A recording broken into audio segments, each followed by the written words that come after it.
My name is Emily Parker. I'm 30 years old, and last week, before I even stepped into my dream home for the first time, I saw strangers inside, laughing, drinking, celebrating as if it were theirs. The worst part? They weren't strangers at all. They were my own family. And before I tell you how everything flipped, like and subscribe, drop a comment where you are watching from. I stood in my tiny apartment living room, my phone clutched tight in my hand, my breath hitched. On the screen, my new living room. My living room. Balloons floated near the high ceilings. Laughter echoed, though I could only hear it faintly through the app. My sister-in-law, Sarah, twirled with a wine glass, her laugh loud and carefree. My niece and nephew, usually so polite, were running across the polished wood floors in their outdoor shoes. And there, in the center, my brother Jason, holding up a champagne flute. He was toasting. To what? To them? In my house? My vision blurred. This wasn't happening. It couldn't be happening. I'd kept it a secret.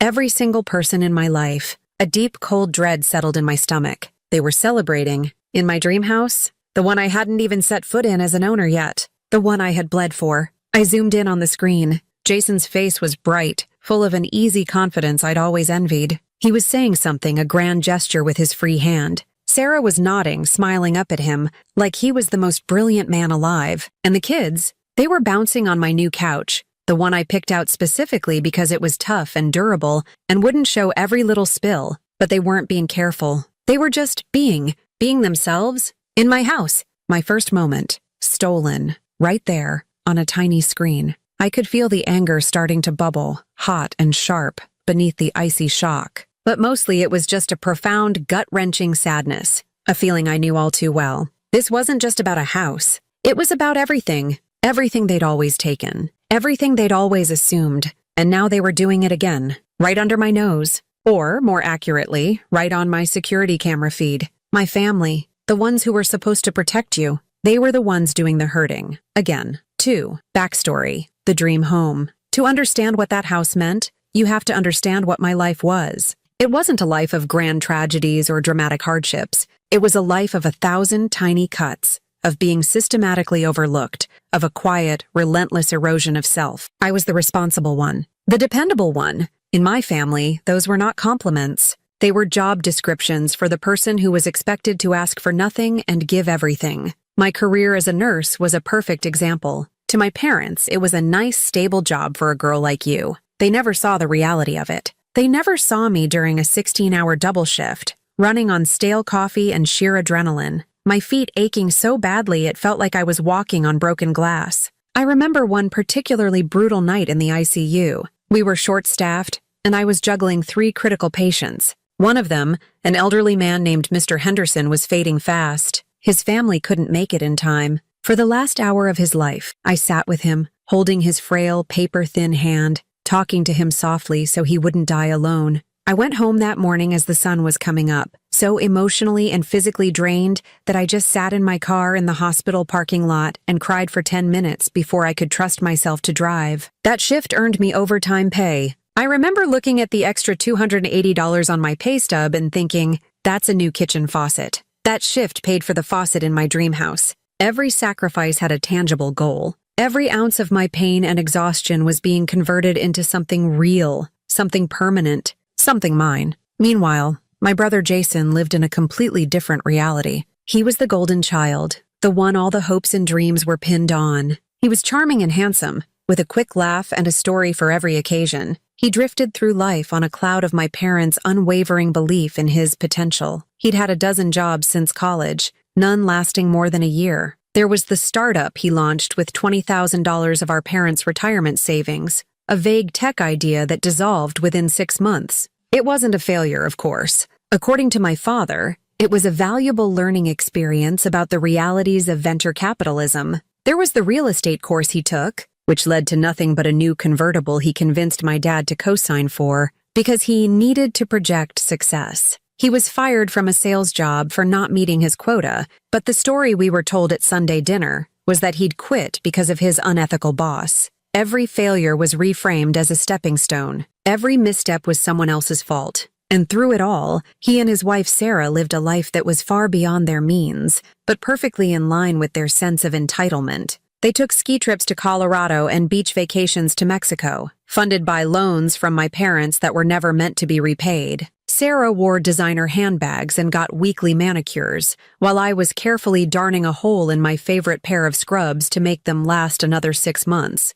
The unfairness of it was a constant, low-grade fever in my life. The dynamic was set in childhood. I remember being in 4th grade and winning the school science fair. I had worked for weeks on a project about crystal formation. I was so proud. I brought home the blue ribbon and the certificate. My mother glanced at it and said, "Oh, that's nice, honey," before turning her attention back to Jason, who was loudly complaining about his C in history. My father spent an hour that night with Jason, patiently explaining the Peloponnesian War, while my blue ribbon sat on the kitchen counter, ignored. I learned a powerful lesson that day. My achievements were quiet and therefore insignificant. Jason's struggles were loud and therefore important, so I went quiet. I stopped talking about my goals because I knew they would either be dismissed or, worse, somehow co-opted for Jason's benefit. When I started saving for a car in high school, my parents borrowed the $1,500 I had saved to pay for Jason to attend a summer leadership camp. I never saw the money again. I took the bus for another year. The dream of the lake house started then, as a form of silent rebellion. It was a secret I kept locked away in my heart. I first saw it when I was 16. I was on a bike ride with a friend, and we had cycled out to the old part of town by the lake, and there it was. A 2-story house, painted a soft gray with dark blue shutters, a wide, welcoming porch, and a huge oak tree in the front yard. It wasn't a mansion, but it looked solid, peaceful. It looked like a place where a person could finally be quiet and feel safe. The for sale sign in the yard seemed like a personal invitation. I knew it was an impossible dream, but I took a mental picture of it. That mental picture became my North Star. For years, I followed the house. I'd check the county's property records online to see if it had sold. I'd occasionally drive by, just to look at it. It became a symbol of everything I wanted: independence, stability, and a life that was beholden to no one. When it came up for sale again a few months ago, my heart hammered in my chest. Price reduced. It was still a terrifying number, but after more than a decade of fanatical saving, of living like a pauper while my peers were traveling and buying new cars, I was close. I had more than they thought. I had more than anyone knew. I made the appointment with the real estate agent under a cloak of secrecy. Walking through the front door for the first time was a surreal experience. It was even better than I had imagined. The afternoon sun streamed through the large living room window, illuminating dancing dust motes in the air. I ran my hand along the smooth, cool surface of the granite countertops in the kitchen. I walked out onto the back porch and breathed in the scent of lake water and pine trees. This was it. This was the place. The entire process of buying it was a tightrope walk of anxiety and deception. I took covert calls from my mortgage broker in the hospital supply closet. I used my lunch breaks to run to the bank for paperwork. I told my parents I was working extra shifts to pay off some student loans, a lie that was both plausible and palatable to them. The truth was too precious, too fragile. I knew instinctively that if I told them, the dream would be contaminated. Jason would suddenly need a place to stay for a few months. My mother would insist on choosing the paint colors. My father would offer his help with renovations, which meant he would criticize every choice I made. They would swarm it, consume it, and make it theirs. The day I closed on the house was one of the happiest of my life. I sat in my car in the title company's parking lot, holding the signed papers and the single shiny key. I didn't cheer or cry. I just felt a profound sense of quiet, powerful relief. I had done it, all alone. I had built my own lifeboat. And now, watching my family on my phone screen, I realized they weren't just trying to climb aboard. They were trying to sink it. The hour before Mrs. Alden's call had been one of the calmest, most hopeful hours of my entire adult life. The sun was beginning to set, casting long shadows across my living room floor, and painting the stacks of cardboard boxes in warm, golden hues. The frantic energy of packing had finally subsided, leaving behind a satisfying ache in my muscles and a sense of completion. I had just finished the last box of books, taping it shut and labeling it with a thick black marker. That was it. Everything I owned in the world was now contained in these brown cardboard squares. Ready for a new beginning? I made myself a cup of tea and sat on the floor, leaning my back against the lumpy arm of my old sofa. I looked around the small apartment that had been my home for 8 years. It had served its purpose. It had been a safe, if cramped, haven B-roll to the A-roll of my real life, which took place at the hospital and in my dreams of the future. I felt a pang of nostalgia, but it was quickly overshadowed by the overwhelming pull of what was to come. I let my mind drift, picturing the house. I thought about where my ridiculously large collection of novels would go, on the built-in bookshelves next to the fireplace, of course. I imagined my lumpy old sofa in front of the picture window, a perfect spot for reading and watching the seasons change on the lake. I was thinking about the simple, profound pleasure of my first morning there, waking up not to the sound of city traffic, but to the gentle lapping of water against the shore, making coffee in a kitchen where I had enough counter space to actually set things down, drinking that coffee on my very own porch. These were small, simple dreams, but they were the fuel that had kept me going through countless exhausting shifts and lonely nights. The anticipation was a physical thing, a warmth spreading through my chest. For the first time, I felt like I was on the precipice of a life I had truly chosen. The ringing of my phone was an unwelcome intrusion into this peaceful daydream. I saw the unknown number and the local area code and felt a small jolt of excitement. Maybe it was the local welcome wagon? A new neighbor wanting to introduce themselves?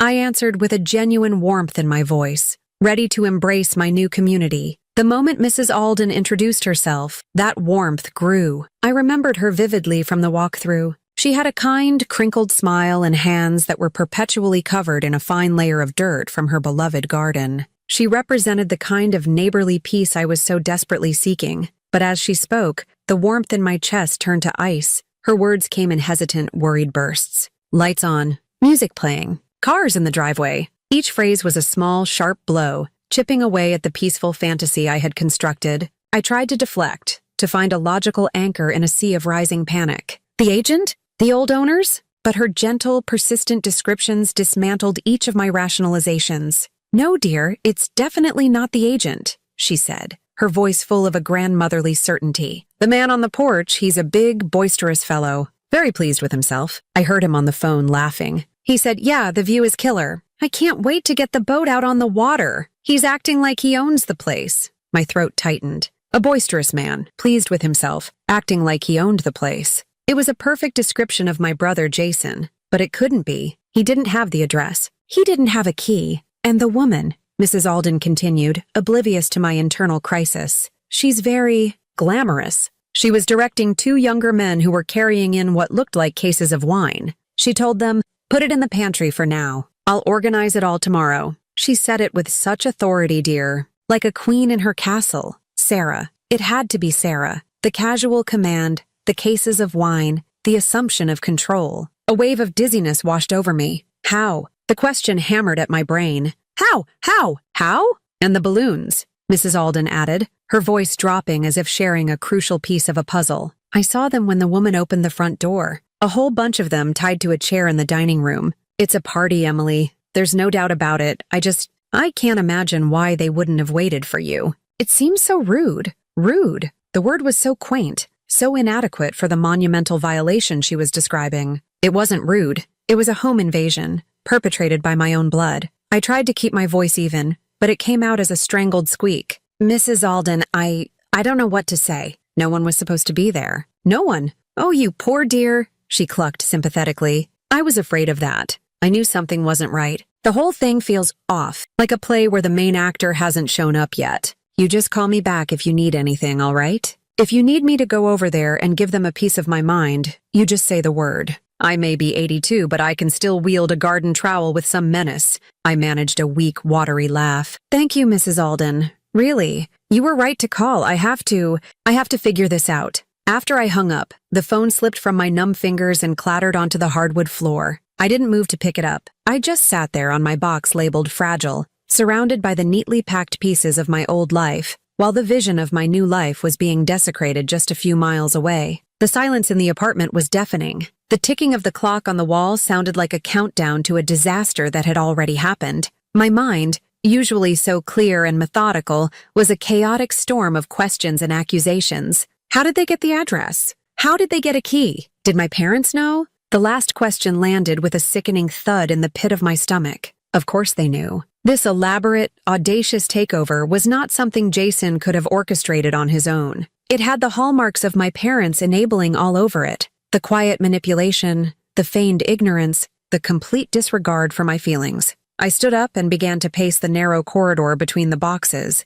my hands clenched into tight fists. A hot, furious energy was starting to burn through the initial shock. I thought about the key on my counter. My key. My singular hard-won key. And I imagined another key, a copy, being slid into Jason's hand by my mother with a gentle pat and a whispered, "Go on, son. You deserve it." The image was so vivid, so plausible that it made me physically sick. I leaned against a stack of boxes, my breath coming in short, sharp gasps. This wasn't just about a house. This was a coup. A family coup where I was being overthrown before I had even been crowned. My eyes fell on my phone, lying face down on the floor. The security app. I had almost forgotten about it. The thought of opening it filled me with a profound sense of dread. It felt like opening Pandora's box. Once I looked, there would be no going back. There would be no more room for doubt, no more possibility of a simple misunderstanding. I would see the truth, and I knew, with a certainty that chilled me to the bone, that the truth would be devastating. For a long moment, I just stared at the phone. Maybe I could just drive over there, confront them in person, but I knew what would happen. They would gaslight me. They would call me dramatic. They would turn the tables and make me the villain for ruining their happy evening. No, I needed evidence. I needed to see it for myself, unfiltered by their lies and manipulations. I needed to witness the crime before I confronted the criminals. Slowly, deliberately, I bent down and picked up the phone. My hand was steady now, the trembling replaced by a cold, hard resolve. I swiped the screen open, my thumb moving with grim purpose towards the small icon of a camera. It was time to face the truth. The security app icon seemed to mock me from my phone screen, a stylized, impersonal camera lens that was about to become a window into the deepest betrayal of my life. My thumb hovered over it for a second that stretched into an eternity. Part of me, the part that had survived 30 years of my family's casual cruelty, screamed at me to stop. Don't look. Don't know for sure. If you don't see it, maybe you can pretend it's not as bad as you think. But the nurse in me, the part that always needed to diagnose the problem before treating it, took over. I needed to see the wound before I could figure out how to stitch it shut. I pressed the icon. A loading screen appeared. A simple spinning wheel that felt like a roulette wheel deciding my fate. The app was connecting to the Wi-Fi I'd had installed last week. I remembered the technician, a cheerful young man, saying, "You'll have a great signal here. Perfect for streaming movies or keeping an eye on the place." I had smiled, thinking only of the movies. Now the phrase "keeping an eye on the place" had a sinister, sickening weight. The connection established. The screen flickered from black to a pixelated mosaic of color, which then sharpened into a crystal-clear, panoramic view of my living room. And my breath caught in my throat. It was all true. Everything Mrs. Alden had said was an understatement. It wasn't just a party. It was an occupation. They were not guests. They were conquerors. They moved about the space with an effortless, unthinking ownership that was breathtakingly arrogant.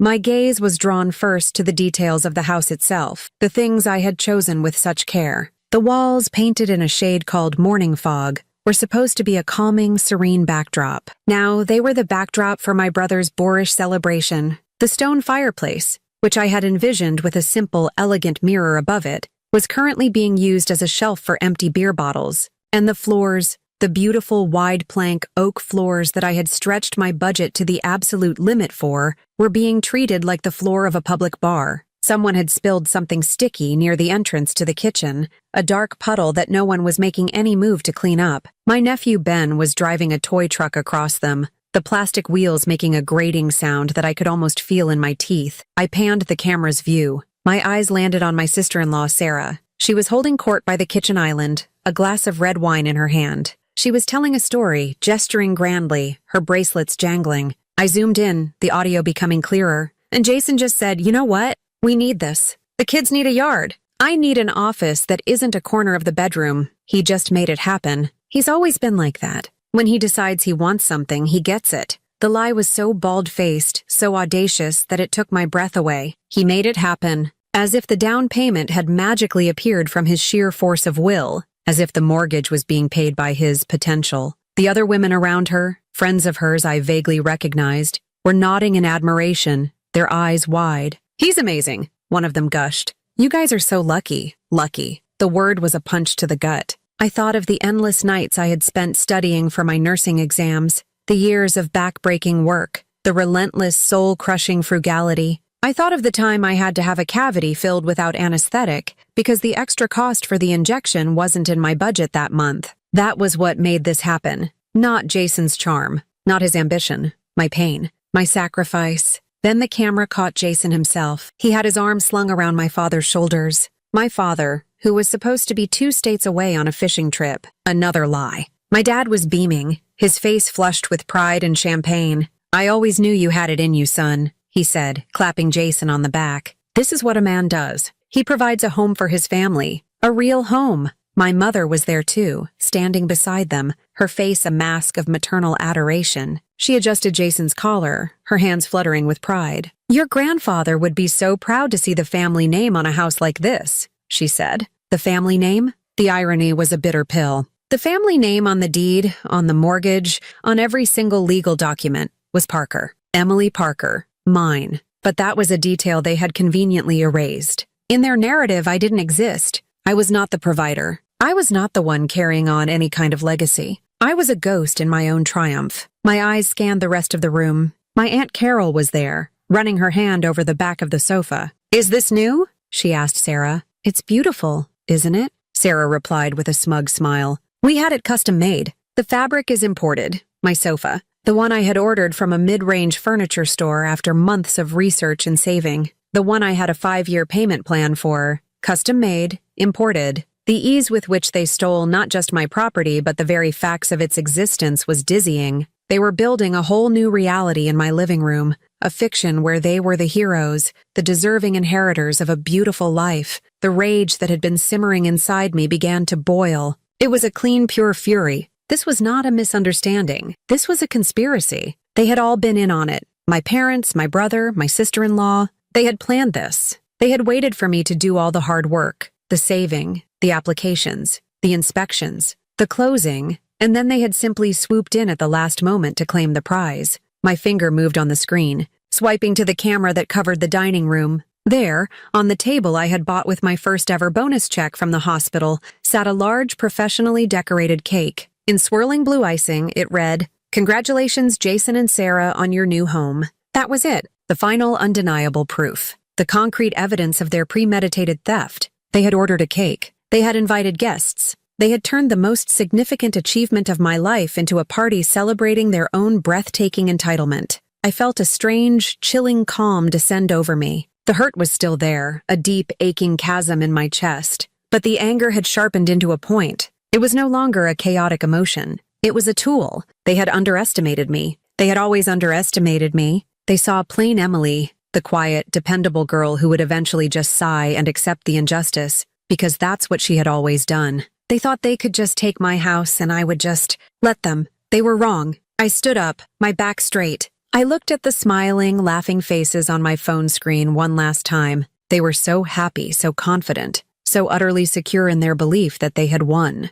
They had no idea what was coming. They had no idea that simple Emily, the ghost they had erased from their story, was about to become the one thing they had never, ever prepared for, the rightful owner of the property, armed with the truth. My first move was clear. I had to call my parents. I had to hear the lies from their own mouths. I needed to hear their justification, their betrayal, spoken in their own voices. It was the last piece of evidence I needed before I burned their world to the ground. Before I made the call, I took a moment to prepare myself. I walked into my small, cramped bathroom and stared at my reflection in the mirror. My face was pale, my eyes wide with a mixture of shock and fury. I looked like a victim. I felt like a victim, but I couldn't afford to sound like one. Not with them. Any display of emotional vulnerability would be twisted and used against me. Tears would be dismissed as drama. A raised voice would be labeled hysteria. I had to be calm. I had to be factual. I had to be a stone wall they could not dismantle with their usual tactics of guilt and manipulation. I took a deep, steadying breath, picturing the scene on my phone. Jason beaming with unearned pride. My father clapping him on the back. My mother preening over her golden boy. They were a united front, a fortress of delusion and entitlement. To breach those walls, I couldn't use emotion. I had to use facts. The deed, the mortgage, the security camera footage, the truth. I walked back into the living room, picked a clear spot on the floor, and sat down, cross-legged. I placed the phone in front of me, the live feed still playing, the sound turned down low. It was a silent movie of my own humiliation. I needed it in front of me, a constant, infuriating reminder of what was at stake. I couldn't let them talk me out of this. I couldn't let them make me doubt my own reality, something they were experts at doing. With a steady hand, I dialed my mother's number. I knew she would be the first line of defense, the one tasked with smoothing things over, with managing my feelings and coercing me into acceptance. She answered on the second ring, her voice sickeningly cheerful. "Emily, honey, I was just thinking about you. Are you all packed and ready for the big day tomorrow?" The casual, blatant lie was like a splash of cold water. She was there. I had seen her on the camera. She was standing not 20 feet away from Jason. Yet she answered the phone as if she were at home, knitting a sweater. "Mom," I began, my voice level, colder than I had intended. "I know where you are." There was a fractional pause on the other end, a barely perceptible intake of breath. The cheerful facade cracked just enough for me to see the calculation happening behind it. "Whatever do you mean, honey? I'm at home watching television. Your father's out in the garage." "No, you're not," I said, my eyes fixed on the screen where her animated, lying face was visible in the crowd. "You're at my house. On the lake. You're standing in the living room, and you're holding a glass of champagne. Dad is there too. He's talking to Jason by the fireplace." The silence on the other end was longer this time, heavier. I could almost hear the frantic whirring of her mind, searching for a new strategy, a new lie to cover the old one. When she spoke again, her voice had shed its fake cheerfulness, replaced by a tone of weary exasperation, the tone she always used when I was being difficult. "Oh, Emily, for heaven's sake, don't be so dramatic. We were going to tell you. Jason was just so excited he couldn't wait. He wanted to get the kids settled in before his big sales conference next week. You know how important this is for his career." The excuses were so predictable, so insulting in their transparency. "Settle them in? Mom, he's throwing a housewarming party. There's a cake on my dining room table that says, 'Congratulations, Jason and Sarah.' He's not settling in. He's moved in. Into my house? Well, he needs the space, honey," she said, her voice hardening. "It's a practical matter. His apartment is bursting at the seams, and you know how Sarah likes to entertain. This house, it's perfect for them. It's a real family home. And what am I?" I shot back, the question sharp and pointed. "Am I not family? Does my hard work not matter?" "Of course it matters, dear," she said in a placating tone that set my teeth on edge. "And we are so proud of you for arranging this for your brother. It was such a selfless, generous thing to do."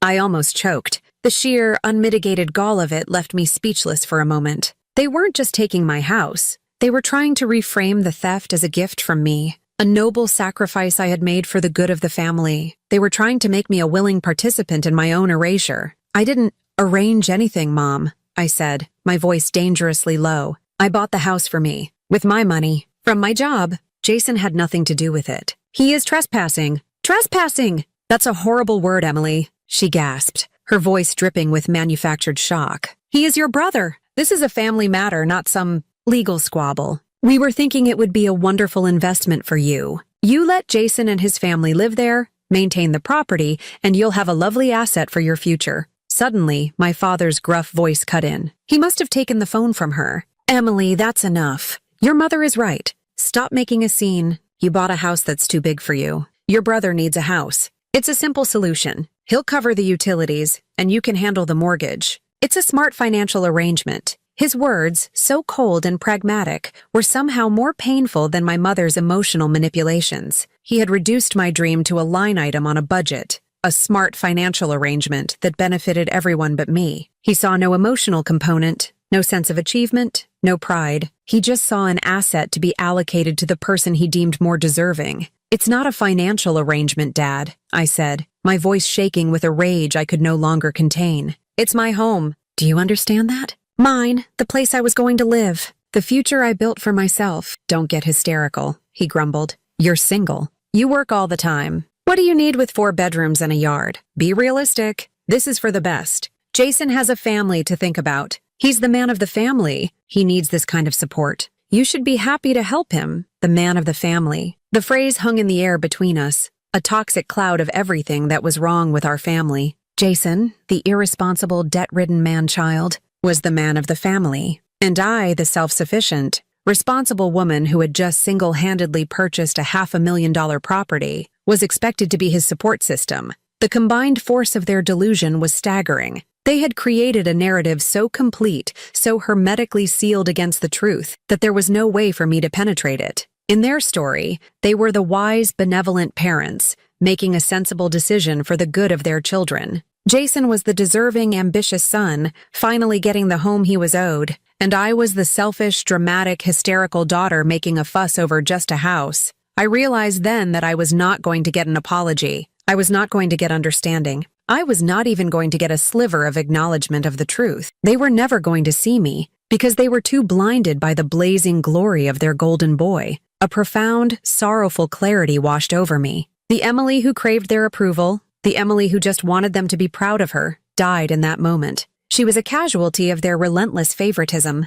In her place was someone new, someone colder, harder, and utterly finished with their games. You wouldn't really call the police on your own brother, would you? My mother's voice had come back on the line, a last desperate attempt at guilt. Think of the humiliation. Think of the children. I looked at the silent party still unfolding on my phone screen. I saw them, so comfortable in my home, so secure in their theft. They weren't thinking of me. They weren't worried about my humiliation. They had made their choice. Now I would make mine. Watch me, Mom, I said, and the calmness in my own voice surprised me. It was the calm of a surgeon before the first incision, the calm of a decision finally, irrevocably made. Watch me. I ended the call, cutting off her sputtering protest. I didn't throw the phone. I didn't scream. I simply placed it back on the floor beside me. My fingers, no longer trembling, moved across the keypad, dialing 3 simple numbers, 911. The time for talking was over. The 911 operator's voice was a lifeline of calm in my swirling storm of fury and betrayal.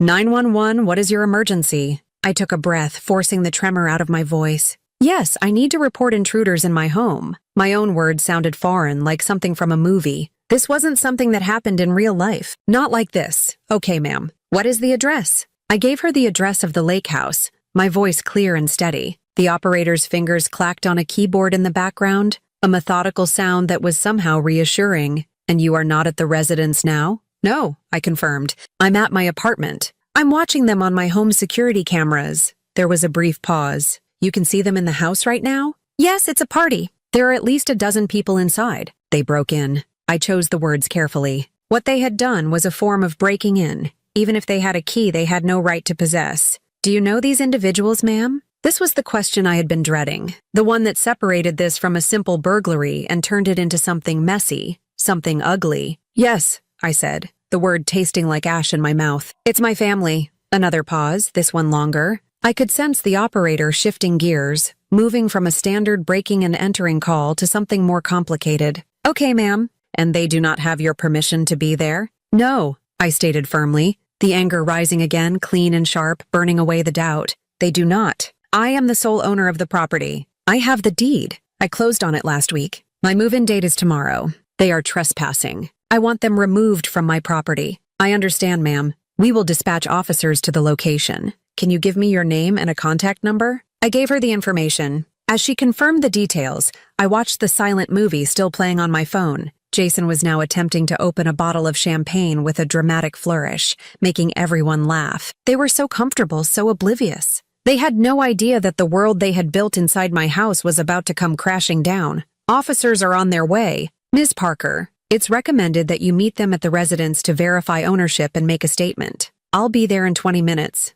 I said, and ended the call. The 20 minutes between hanging up with 911 and arriving at the house were the longest of my life. The first thing I did was gather my proof. I moved with a strange, detached efficiency, as if I were a nurse prepping a patient for surgery. I went to the filing cabinet where I kept all my important documents and pulled out the thick folder from the closing. Inside was the original deed, signed and notarized, with my name, Emily Parker, clearly printed as the grantee. I added the final mortgage approval statement and the receipt for the security system installation. I slipped my driver's license into the front pocket of the folder. This was my armor. As I drove, my hands were clamped onto the steering wheel, my knuckles white. A war was raging inside me. Every conditioned response from a lifetime of being plain Emily screamed at me to turn back. Don't make a scene. Don't cause drama. It's just a house. You're tearing the family apart. My mother's voice, my father's voice, they were a venomous chorus in my head. They had trained me so well to put my own needs last, to absorb every injustice with a quiet sigh, that this act of self-preservation felt like an act of profound aggression. But then I would glance at the phone mounted on my dashboard, the camera feed still live. I saw Sarah kicking off her expensive shoes and putting her bare feet up on my new coffee table. I saw my Uncle Mark helping himself to another beer from a cooler they had brought into my kitchen, and I saw Jason, my charming, useless brother, accepting congratulations for a victory he had not earned. The sight was a constant injection of resolve. They had done this. They had pushed me to this point. This wasn't me tearing the family apart. This was me refusing to let them tear me apart any longer. I pulled up to the end of the street just as the first police car arrived, its lights off, coasting to a quiet stop a few houses down. A second car followed a moment later. They were being discreet, assessing the situation. Then, as if on a silent cue, they both turned on their flashing lights. The street was instantly bathed in strobing waves of red and blue light, the colors painting the sides of the houses and reflecting off the dark, placid surface of the lake. Through my phone, I saw the effect inside the house. The music cut off abruptly. Confused faces turned toward the windows. Jason's confident smile faltered, replaced by a look of annoyance. "What the hell is that?" I heard him mutter. I watched as he strode to the front door and opened it, stepping out onto the porch with an air of aggrieved authority, as if the police had arrived to interrupt his royal coronation. I saw two officers get out of their cars and walk calmly up the driveway. This was my cue. I put my car in drive and pulled up across the street. I got out, clutching my folder of documents to my chest. Every window on the street had a face in it now. Mrs. Alden was standing on her porch, her hand over her mouth. My family's party was now a public spectacle. The humiliation I knew they would feel gave me a grim, unhappy satisfaction. "Officers, what seems to be the problem?" Jason asked, his voice smooth as silk, trying to take control of the situation. "We're just having a small family get-together. Sir, we received a call about intruders at this address," the first officer said, his eyes scanning the partygoers who were now crowding in the doorway behind Jason. Jason let out a hearty, disarming laugh. "Intruders? Oh, no, you've got it all wrong. This is my house, a family property. I think my sister might have made a prank call. She's a bit emotional," he said, tapping his temple with a knowing look, a bit of a flair for the dramatic. That's when I stepped forward, walking out of the shadows and into the flashing lights. "I'm Emily Parker," I said,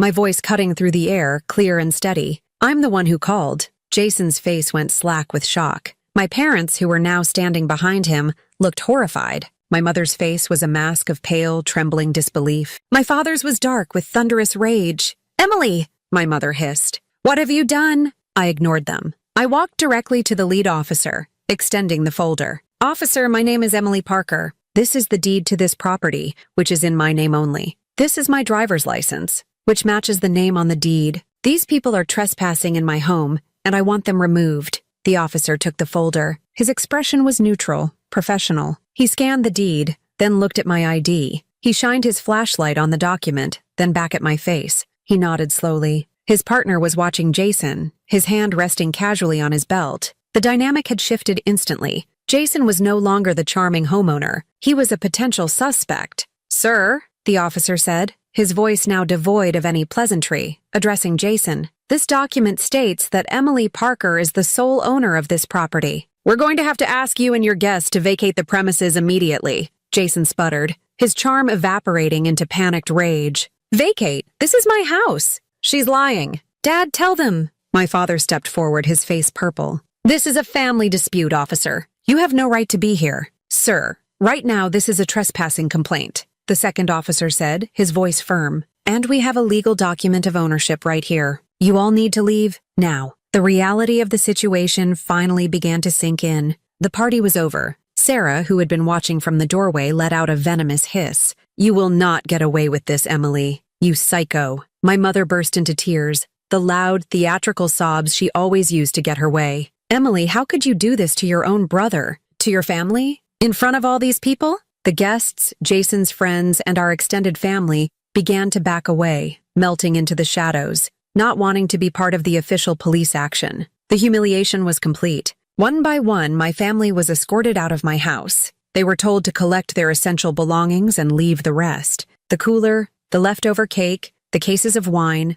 they were all left behind. I watched as my niece and nephew were led out, both of them crying in confusion, their tears sending a sharp, painful pang of guilt through me. I pushed it down. This was not my fault. Jason was the last to leave. As he walked past me, his face was a twisted mask of hatred. "You'll regret this for the rest of your life," he snarled, his voice low and menacing. I didn't flinch. I just looked him in the eye and said nothing. My silence was more powerful than any retort. The police watched until every car had pulled away, their taillights disappearing down the dark, quiet street. One of the officers handed me back my folder. "Do you want to press charges, Ms. Parker?" he asked. I thought about it for a long moment. "No," I said finally. "Not tonight. I just want my house back." He nodded. "You have a good night then." And changed the locks. They got back in their cars and drove away, leaving me alone in the sudden, deafening silence. I was standing in the driveway of my dream house, under the cold, distant stars. The red and blue lights were gone. My family was gone. I was finally truly alone. I turned and faced the open front door of my house. It was supposed to be a moment of triumph. But as I stood there, all I felt was the hollow, aching emptiness of a battle that I had won. But at a cost I was only just beginning to understand. The police officers had advised me to wait until morning to properly assess the house, but I couldn't. I needed to go inside. I needed to reclaim the space, to walk through the rooms and remind myself that it was, in fact, mine. The moment I stepped over the threshold, however, the grim reality of what had happened hit me with the force of a physical blow. The air was thick with the cloying scent of Sarah's expensive perfume, mingled with the stale smells of spilled champagne and warm bodies. It was the ghost of a party I had never been invited to, in a home I had not yet inhabited. The living room was a disaster. The custom-made sofa had a prominent dark red wine stain on one of the cushions. The beautiful oak floors were scuffed and sticky in places. They had left behind a trail of debris, paper plates with half-eaten cake, crumpled napkins, empty beer bottles, a single child's shoe lying abandoned in the middle of the room. In the dining room, the congratulatory cake for Jason and Sarah still sat on the table, a grotesque monument to their audacity. A large, angry-looking slice had been hacked out of it. I walked through the house like a ghost, my footsteps unnervingly loud in the silence. Every room felt tainted, violated. This wasn't the triumphant first walkthrough I had dreamed of for years. It wasn't a blank slate filled with hope and possibility. It was a crime scene. I wasn't a new homeowner full of joy. I was a victim surveying the damage. I found the master bedroom, my bedroom, and saw that they had thrown their coats and purses onto the bare mattress. The indentation of Sarah's handbag was still visible on the plastic covering. The intimacy of that violation, the casual assumption that even my most private space was theirs for the taking, made me feel sick to my stomach. I didn't stay long. I couldn't. I locked the front door,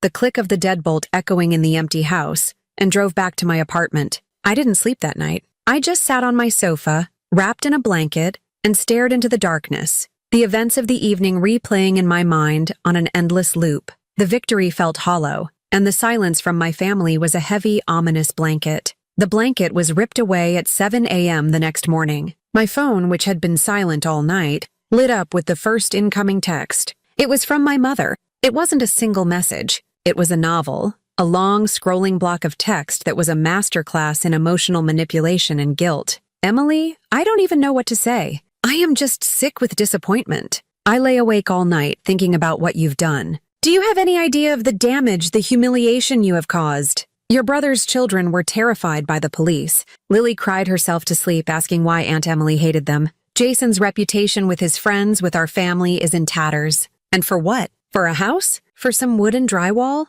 I did not raise you to be so cruel, so selfish, so materialistic. You have put a crack in this family so deep I don't think it will ever be repaired. Your father is so disgusted he can't even bring himself to say your name. I hope you're happy, all alone in that big, empty house. You have made your choice. You chose a building over your own blood." I read the message 3 times, each word a carefully crafted dagger. She had twisted the entire narrative. I was the cruel one. I was the selfish one. The blame for the children's tears was laid squarely at my feet, not at the feet of the parents who had them trespassing in the first place. There was not one word of acknowledgement for what they had done. No apology. No remorse. Only condemnation for my reaction to their crime. Before I could even process my mother's diatribe, another message came through. It was from Sarah. Hers was short, brutal, and to the point. "You're a pathetic, jealous monster. I hope you rot in that house alone. Don't you ever dare to speak to me or my children again. You'll regret this." Then came a text from an unknown number. "This is your Aunt Carol.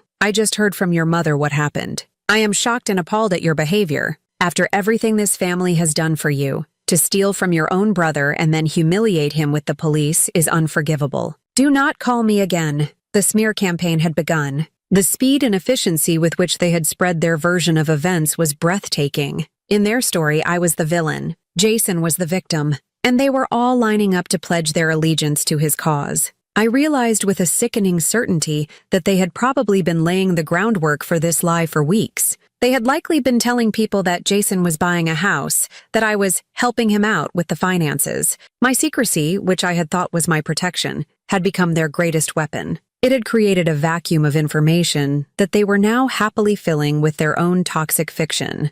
My phone buzzed again. It was my cousin, Mark. I had always been close to Mark. I thought naively that he might be calling to get my side of the story. I answered, a flicker of hope in my chest. "Emily? What the hell did you do?" he asked, his voice cold, accusatory. There were no pleasantries. "Mark, it's not what they're saying," I started, my voice desperate. "They broke into my house. I bought it. It's mine. Jason said you were supposed to be co-signers, that you put the house in your name for a better interest rate and then locked him out," he shot back. "He said you used his down payment money and are refusing to give it back. Is that true?" I felt the air leave my lungs. The lie was so specific, so detailed, so completely fabricated. It was designed to be believable. "No, Mark, that's insane. I have the bank records. I have every pay stub. I saved for 10 years for this. He never gave me a single dollar." "Wow," he said, and the disbelief in his voice was palpable. "So you're really sticking to this story? You've really changed, Em. I never thought you were like this." He hung up before I could say another word. That was when the grief hit me. It was a physical, overwhelming wave. I had not only lost a dream of a peaceful new life, I had lost my entire family. My mother, my father, my brother, my aunt, my cousin. They had all, without a moment's hesitation, chosen to believe a lie over the truth, because the lie was more convenient. The lie maintained the family hierarchy, the one where Jason was the deserving prince and I was the dutiful, invisible servant. My act of defiance, of daring to claim something for myself, had shattered that hierarchy, and for that, they would never forgive me. I sat on my floor, surrounded by the boxes of a life that no longer felt like it was moving forward, and I cried. I cried for the house. I cried for the stolen moment. But mostly, I cried for the family I thought I had, and for the devastating, undeniable truth that they had never really existed at all. The isolation was absolute. They had successfully painted me as the villain,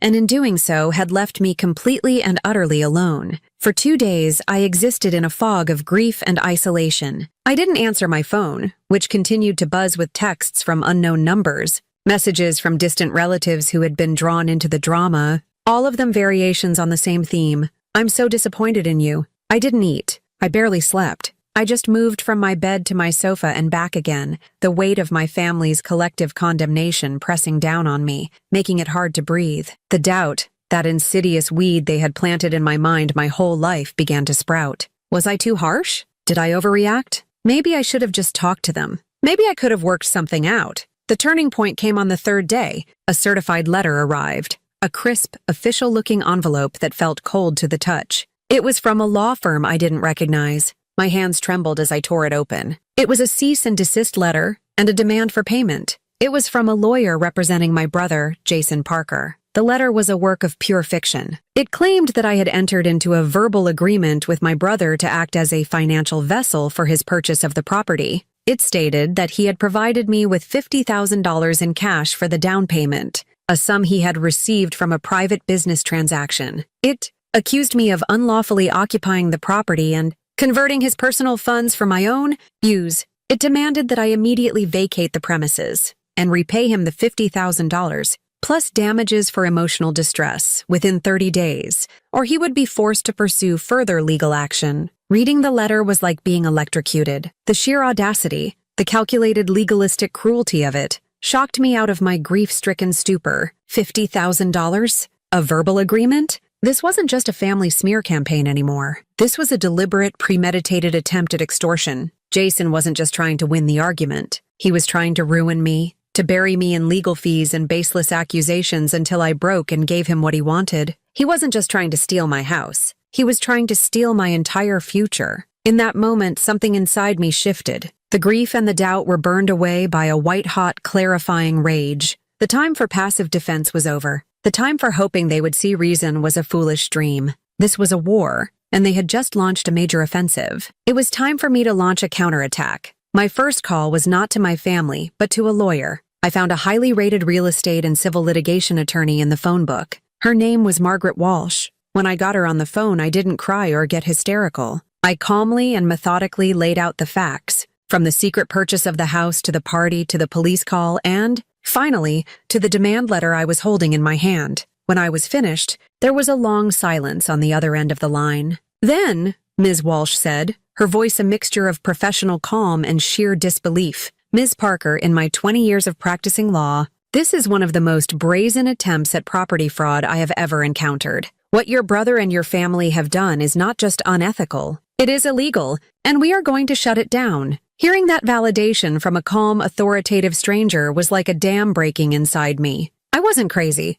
I wasn't being dramatic. I was the victim of a crime. "What do we do?" I asked, my voice filled with a newfound strength. "We gather our evidence," she said. "Every last piece. We don't just build a defense. We build a fortress so impenetrable that they will have no choice but to retreat. And then, we go on the offense." For the next 48 hours, I worked with a singular, obsessive focus. I transformed my small apartment into a war room. I started with the financials. I logged into my online banking portal and downloaded 10 years' worth of statements. I went through them, line by line with a highlighter, marking every paycheck deposit from the hospital. I created a spreadsheet, a meticulous accounting of my life, income, rent, utilities, groceries, and the steady, relentless transfers to my high-yield savings account, the Dream House account. The numbers told a clear, irrefutable story. Every single penny that had gone toward the down payment and closing costs had come from my salary, and my salary alone. There was no mysterious $50,000 cash deposit. There was no financial help from anyone. There was only my hard, lonely work. I printed out every statement, every spreadsheet, creating a binder nearly 3 inches thick. This was Exhibit A, the money. Next, I moved on to the security footage. This was the hardest part. I had to force myself to download the complete video file from that night and watch the entire 3-hour party from start to finish. It was emotional torture. I had to listen to their laughter, to their casual insults, to the lies they told each other. But I wasn't watching as a wounded victim anymore. I was watching as a prosecutor. I took notes, time-stamping every crucial moment. At 15 p.m., Jason's toast about his new home. 7:42 p.m. Sarah's lie about the custom-made imported sofa. 8:02 p.m. My father's speech about Jason being the man of the family. 8:30 p.m. My Aunt Carol calling me a simple girl who didn't need a big house. I saved the video file to a hard drive. This was Exhibit B, the conspiracy. At my lawyer's suggestion, I also began to write. I wrote down every memory I had of my family's financial and emotional manipulation. The $2,500 borrowed for Jason's leadership camp. The time my father convinced me not to ask for a raise because it would be unladylike. The time my mother told me I should give Jason my old car instead of trading it in because he needs it more than you need the money. A pattern of abuse, both subtle and overt, emerged, stretching back decades. It was a painful, cathartic process, a lancing of 1,000 old wounds. Armed with my fortress of evidence, I met with Ms. Walsh again. She looked through everything I had gathered, her expression growing more and more grim. "This is airtight," she said finally. "His lawyer is either incompetent or a con artist himself for even taking this case." Now, we strike back. That afternoon, we went to the county courthouse. It was a sterile, impersonal building, a place of cold facts and hard consequences. We filed 2 things. The first was a formal response to Jason's lawyer, categorically denying all his claims and including a motion to dismiss his suit as frivolous. The second, and more important, was a petition for a restraining order against Jason, Sarah, and both of my parents, citing their illegal entry, their ongoing harassment, and their slanderous accusations. The clerk stamped the papers with a loud, satisfying thud. It felt like a gavel falling on my old life. The papers were sent out to be served that same day. That evening, my phone rang. It was my mother. I almost didn't answer, but I couldn't resist. I picked up and said nothing. "A man just came to the house," she shrieked, her voice shrill with panicked fury. "He served your father and me with a restraining order." "A restraining order? From our own daughter? Have you completely lost your mind, Emily? What are you doing?"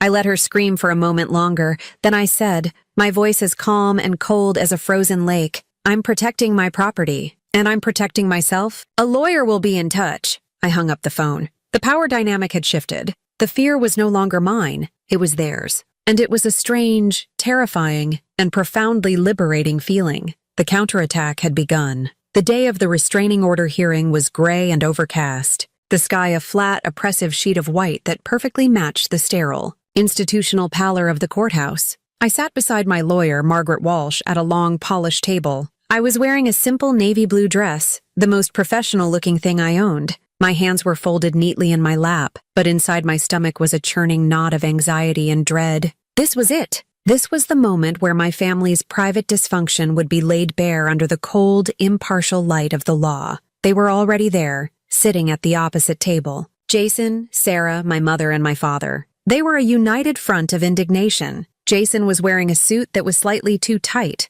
a desperate attempt to project the image of a successful businessman wronged. Sarah sat ramrod straight, her lips a thin, hard line, glaring at me with undisguised hatred. My father stared straight ahead, his jaw clenched, refusing to even look in my direction. And my mother, true to form, was dabbing at her dry eyes with a tissue, playing the role of the heartbroken matriarch for an audience of one, the judge. Our case was called. We all stood as the judge. A stern-looking woman with sharp eyes and her hair pulled back in a severe bun entered the room and took her seat. The air was thick with tension. The judge looked over the file in front of her. This is the matter of the petition for a restraining order by Emily Parker against Jason Parker, Sarah Parker, Robert Parker, and Linda Parker. Mr. Parker, she said, looking at Jason's lawyer, I have read your client's creative response to this petition and his associated claim. Would your client care to explain to me, under oath, his version of the events that led us here today? Jason took the stand.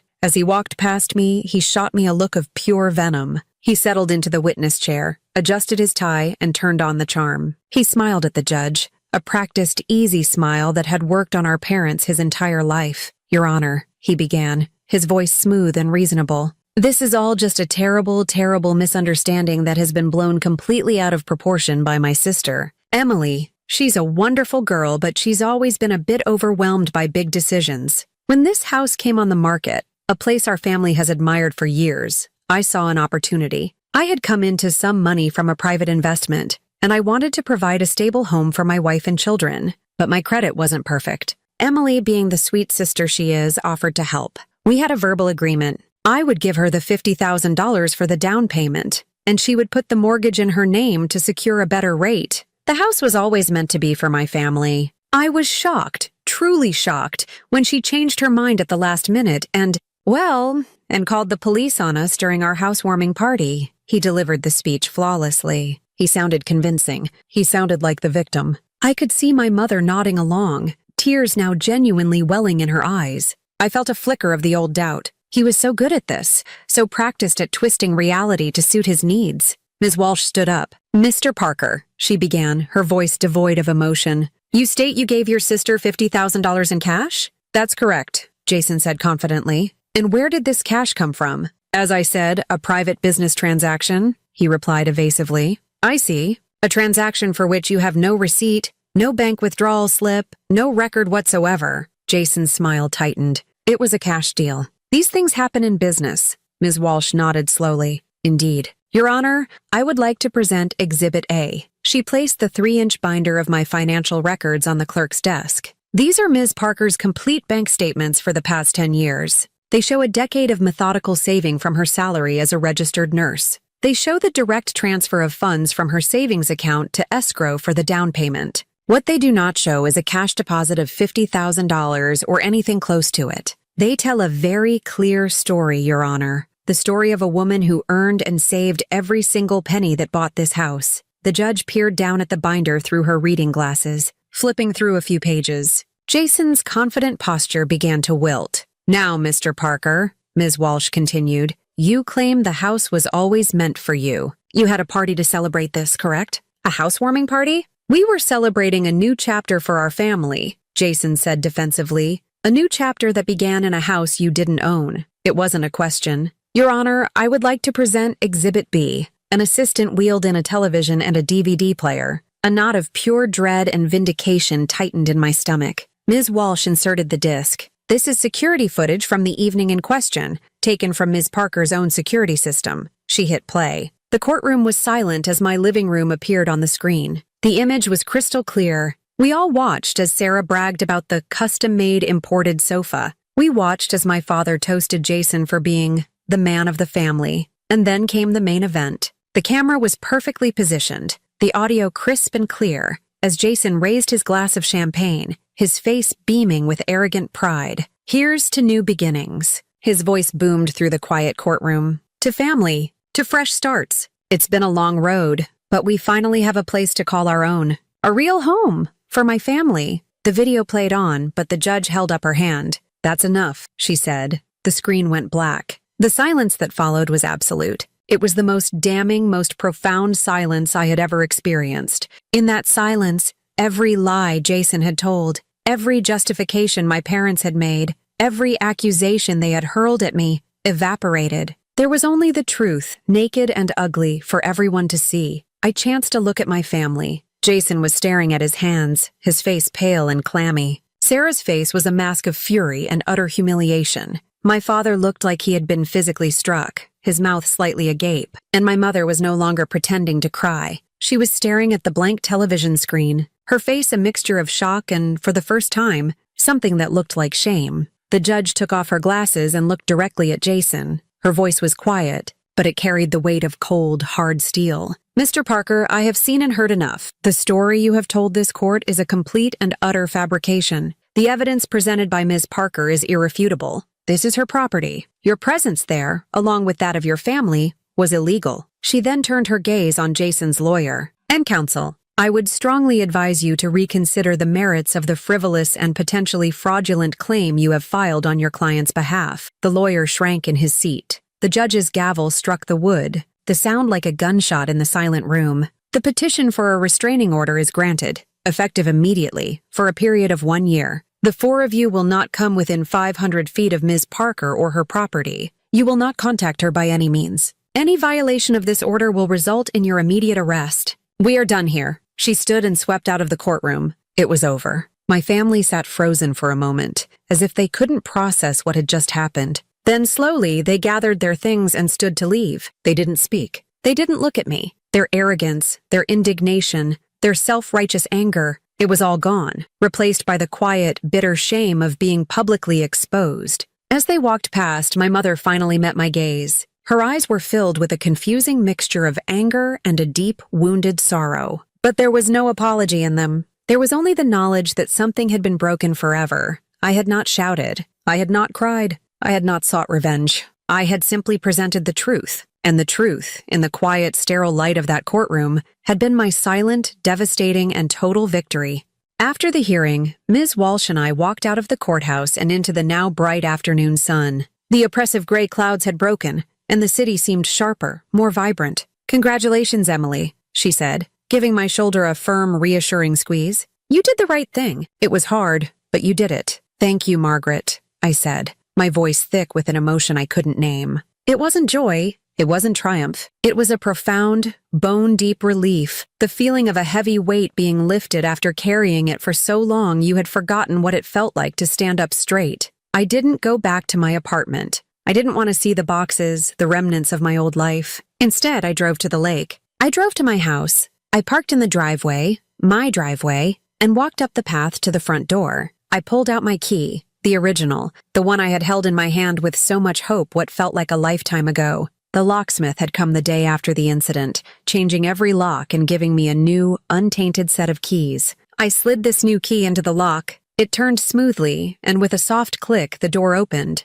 This time, when I stepped inside, the house was silent. The stale smell of the party was gone. I had hired a professional cleaning crew, and they had scrubbed the house from top to bottom. The wine stain on the sofa was gone. The floors gleamed. The grotesque cake had been thrown away. All the physical evidence of the violation had been erased. The house was a blank slate again, and this time, I was the one who would make the first mark. I walked slowly through the empty rooms, my footsteps echoing softly on the clean wood floors. I ran my hand along the cool, smooth surface of the kitchen countertop. I stood in the master bedroom and looked out the window at the sunlight sparkling on the lake. There was no fanfare, no applause, no family there to congratulate me. There was just peace. A quiet, solitary, and hard-won peace. I had imagined this moment for so long, but it was different than I had pictured. It wasn't a moment of explosive happiness. It was a moment of deep, profound calm. I didn't feel the need to celebrate. I just felt the need to be To exist in this space that I had fought for, that I had bled for, that I had won. I thought about my family. I pictured their faces in the courtroom, stripped of all their usual bluster and arrogance. I felt a pang of sadness, not for them, but for the loss of the idea of them. The idea of a family that supports you, that celebrates your victories, that loves you unconditionally. I knew now that I had never really had that. I had been mourning a fantasy. Letting go of that fantasy was painful, but it was also liberating. I realized the fight hadn't really been about the house. The house was just the battlefield. The fight had been for my own truth. The fight was to prove, if only to myself, that my work mattered. My sacrifices were real, and my dreams were valid. The restraining order wasn't a wall to keep them out. It was a boundary to keep me safe. It was a declaration that I would no longer allow their toxicity, their entitlement, their lies, to have a place in my life. I walked to the large picture window in the living room, the one I had dreamed of for so long, and looked out at my view. The lake was calm, the trees on the far shore a deep, lush green. It was beautiful. It was mine. My revenge was not in their public humiliation. My revenge was not in their defeat. My quiet revenge was in this moment. It was in the peace I felt standing in my own living room, in my own silent house, knowing that I had held on to my integrity, that I had stood up for myself, and that I had finally, truly, come home. The house would never be stolen from me again, physically or emotionally. Sometimes family betrayal hurts worse than the actions of strangers. It cuts deeper because it comes from the very people who are supposed to be your safe harbor. But your peace, your hard work, your truth, it's worth protecting. Don't let anyone steal your moment. And if you've ever fought for something that was rightfully yours, if you've ever had to draw a line in the sand with the people you love, hit like, subscribe, and share your story in the comments below. I'd love to hear it.